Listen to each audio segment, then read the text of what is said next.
We are back. Thanks for staying with us. We've got quite an interesting guest on the couch this morning. Considering how you Pere have moved up Egby. in the world. Well, you heard it there. Of course, Big Brother All Stars, and all of that. Pere in the house. The last time he was here, he was shaking his butt, trying to get some balls out. Oh, you remember? he put he You was taking the remember? games, Yeah, right? no, it was. That was quite an it interesting one. And then, no, No, not no. today. Well, no. But maybe just producer Francis. Are you sure we should think about that? Let's get some balls for Perry to shake out of his butt. But yeah, he's a friend of the house. It's great to have you all. Welcome. Thank you very much. So it's been a whole roller coaster. They've asked questions. We've had plenty answers and all of that. I didn't even know where to start from.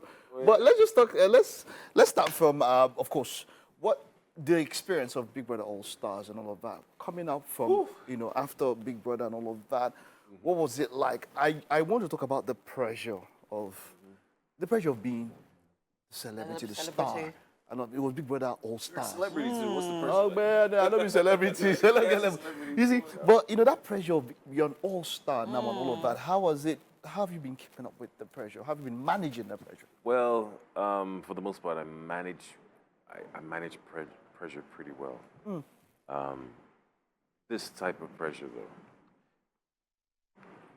I've been here before, 2021. So it's not feeling any different than 2021. The only difference is I went for an all-star season of Big Brother.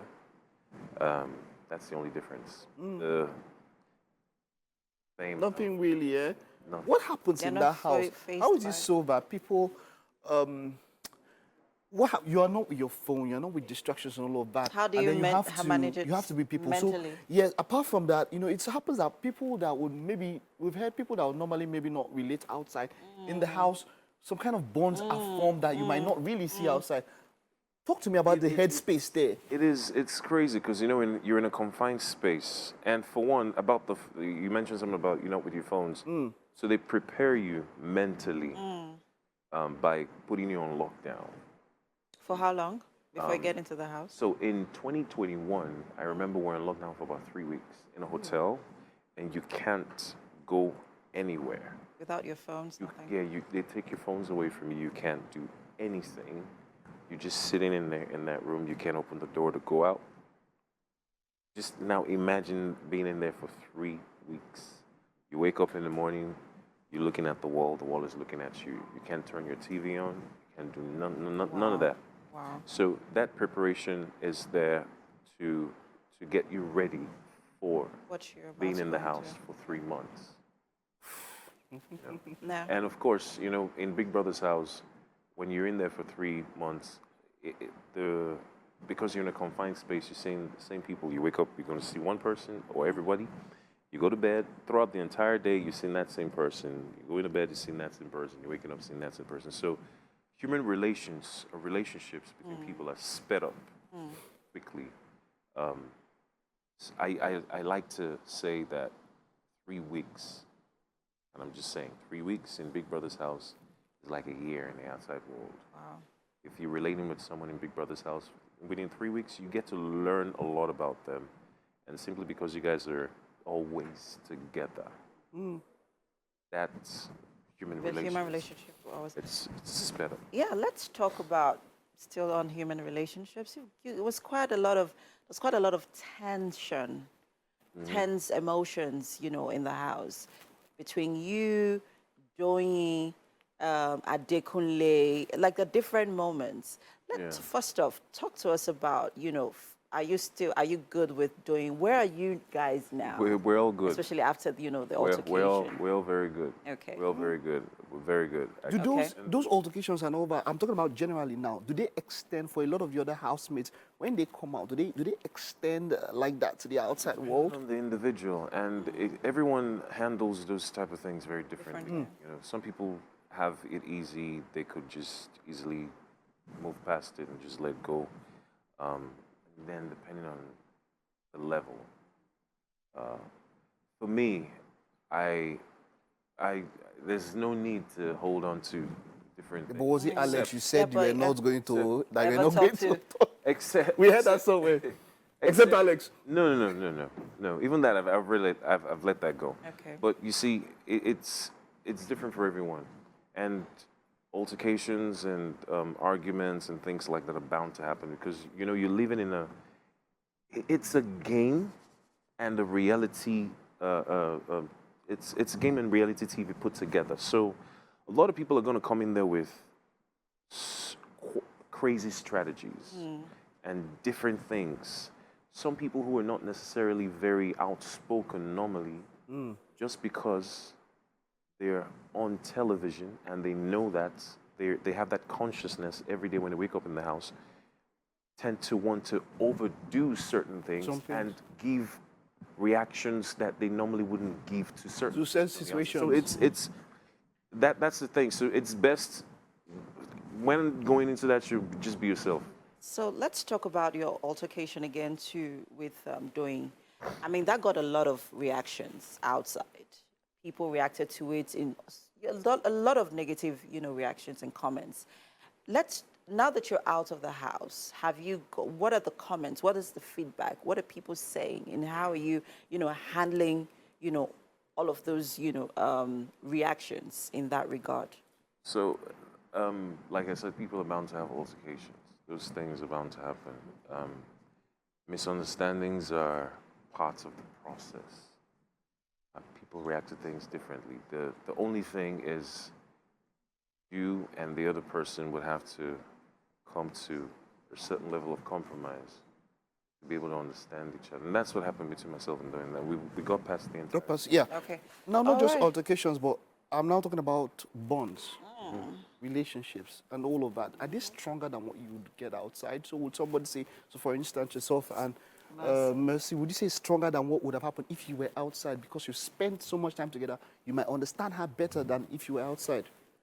So not just altercations, I'm talking about relationships. So Building relationships. For the bonds, if the bonds were formed genuinely in the house and it wasn't a strategic plan, I can categorically tell you 100%, as long as both parties understand each other and are willing to explore the next level of whatever it is, whether it be friendship or a relationship, the next level of that on the outside, there is a high possibility that that would be successful. Yeah, Mercy was a so- strategy. No, it was never strategic. It's real. It's real. So is there a was a next real bond. level to that relationship? We're going along. Oh, We'll see what fantastic. happens. I mean, now that you're out of the Big Brother house, you're executive producing movies. Talk to us about Silent Intruder. That's your latest project. Yeah, so that is my baby right now, and that's it's been 6 years in planning. I had I had the script written 6 years ago. Wow.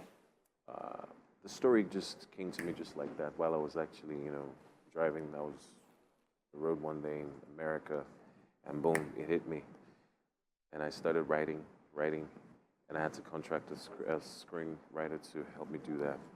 So that movie has to do, I don't want to give a lot away because we're currently in post-production at the moment. Okay, post-production now, so I'm done and everything. We shot here in Nigeria and also in the United States. Okay. Filmed in March this year. It would have been released earlier, but I had to go on Big Brother. So Okay. a lot of things had to be put on hold For that to happen. now that I'm out. So when am I expecting it? So we're looking at January, Okay. for the Let- most part, January. Let's also talk about the character that you played. I mean, Yeah. because you said it actually took you, it sort of put you against the wall. Let's talk about the character and, the place that you had to get into, to be able to deliver on the character. So the character I played, he's a psychopath. Crazy, but he's calm. You would never see him Like calm. calm now? Yeah, very calm. But I'm not a psychopath. If you say that thing outside, some people might say, are you not talking about yourself? No, I'm not. So and funny enough, when I was building that character in the story,